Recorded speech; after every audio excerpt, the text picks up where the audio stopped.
ফজরের পর থেকে শহরের প্রায় 10টি পয়েন্টে আমরা অবস্থান কর্মসূচি ঘোষণা করেছি এবং সেই কর্মসূচি আমাদের অব্যাহত আছে।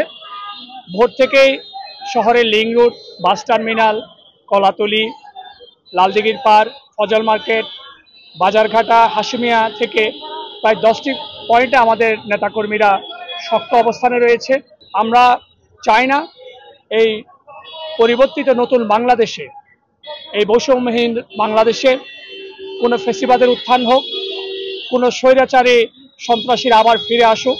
সেই নাশকতাকে প্রতিরোধ করার জন্য সর্বোপরি আমরা শান্তি চাই, আমরা একটি স্থিতিশীল বাংলাদেশ চাই, আমরা আগামীতে একটি সুন্দর, সুষ্ঠু, নিরাপদ বাংলাদেশ চাই।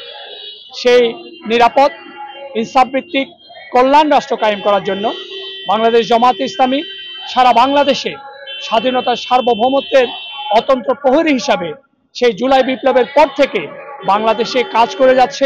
আজকে ফজরের নামাজের পর থেকেই কক্সবাজার শহরের প্রায় 10টি স্পটে আমরা অবস্থান নিয়েছি। যেহেতু ফজরের পর থেকে অবস্থান নিয়েছি, সেহেতু কক্সবাজার শহরের কোথাও আজকে এখন পর্যন্ত আওয়ামী লীগ ছাত্র কিংবা তার সহযোগী ও অঙ্গ সংগঠনের কোনো প্রকার তৎপরতা আমরা এখানে লক্ষ্য করি নাই। আমাদের দৃঢ় বিশ্বাস, কক্সবাজারবাসী, জামায়াত ইসলামী, বাংলা ইসলামী ছাত্র শিবির সহ বাংলাদেশপন্থী এবং ইসলামপন্থী সকল রাজনৈতিক এবং ছাত্র সংগঠন কর্মসূচি ঘোষণা করেছে।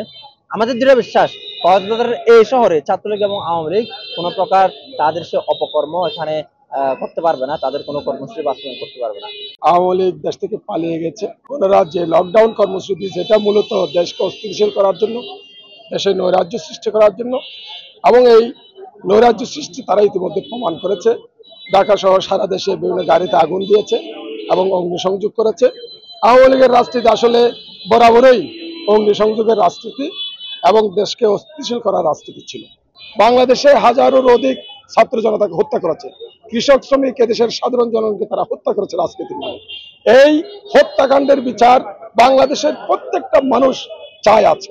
আজকে যদি এই বিচারের রায় হয় এবং এই রায়কে কেন্দ্র করে যদি শেখ হাসিনা আজকে অগ্নিসংযোগের কর্মসূচি দেয়, তাহলে শেখ হাসিনার ভবিষ্যতের যদি কোনো সম্ভাবনাও থেকে থাকে, সেটাও আজকে শেষ হয়ে যাবে। আমরা আর কখনো বাংলাদেশে এদেশের মানুষ আওয়ামী ফ্যাসিস্টদেরকে স্থান দেবে না, সুযোগ করতে দেবে।